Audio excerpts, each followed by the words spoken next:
நீ 717 மூடுனா 4000 கடைகளை மூடுவோம். 717 கடைகள்.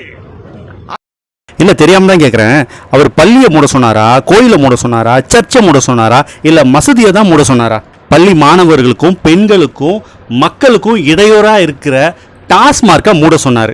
எத்தனையோ பெண்கள் இந்த குடினால வாழ்க்கையை இழந்து, உனக்கு புரியுற மாதிரி சொல்லணும்னா தாலி அறுத்து கையில புள்ளையோட கஷ்டப்பட்டுட்டு இருக்காங்க. எங்கேயோ நடக்குது, யாரோ தாலி அறுக்கிறாங்க, நமக்கு என்ன, பாட்டிலுக்கு 10 ரூபா வாங்கினா போதுன்னு போகாத. நாளைக்கு இந்த சம்பவம் எங்க வேணா நடக்கலாம், ஞாபகத்தில் வச்சுக்கோங்க. ஏன்னா பாதிக்கப்பட்ட பெண்களோட சாபம் நம்மள சும்மா விடாது. 717 மூடினால் 4000 கடையை மூடுவோம். மூடுங்க, மூடுறதுக்கு தான் மக்களும் எதிர்பார்த்துட்டு இருக்காங்க.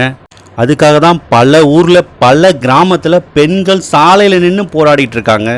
ஆட்சி மாற்றத்திற்கு அது ஒரு முக்கிய காரணமா கூட இருக்கலாம். இந்த மதுவோட மகிமை எல்லாருக்கும் தெரியாது. மதுவால தந்தை எழுந்த மகனுக்கும் கணவனை எழுந்த மனைவிக்கும் மட்டும்தான் அது தெரியும். சில மது கடைகளை மூட சொல்லி துரிதமான நடவடிக்கை எடுத்த சிஎம் அவர்களுக்கு மாஸ் வைப் சேனல் மூலமாக நம் மனமார்ந்த வாழ்த்துக்களை சொல்லிக்கிறோம். நீ 717 மூடுனா 4000 கடைகளை மூடுவோம். 717 கடைகள் அரசு மூடலாம். 4100 சில்லற கடைகளில் இந்த தொழிலாளிக்கு நியாயம் வழங்கவில்லை என்றால், இந்த கோரிக்கை ஏற்கவில்லை என்றால், மீதி இருக்கிற கடைகளை கூட்டு சங்கமே மூடும். முதல்வர் என்ன செய்வார்? என்ன செய்ய முடியும்? நீ 717 மூடுனா 4000 கடைகளை மூடுவோம். அரசாங்கத்திற்கு பதவியேற்கிற போதே முதல்வர் சொல்லுகிறார், கஜானா காலி என்று.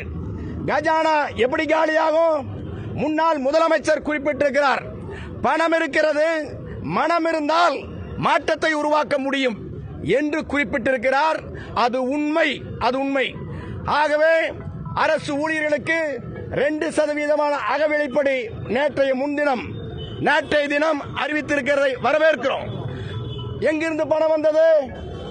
ஆகவே டாஸ்மாக் ஊழியர்களுக்கு காலமுறை ஊதியம், 8 மணி நேர வேலை உள்ளிட்டதை புதிய அரசு துவக்கத்திலேயே அமுல்படுத்த வேண்டும் என்று டாஸ்மாக் கூட்டுக்குழு சார்பிலே இன்றைக்கு மனு கொடுப்பதன் மூலமாக தெரிவித்துக் கொள்கிறோம்.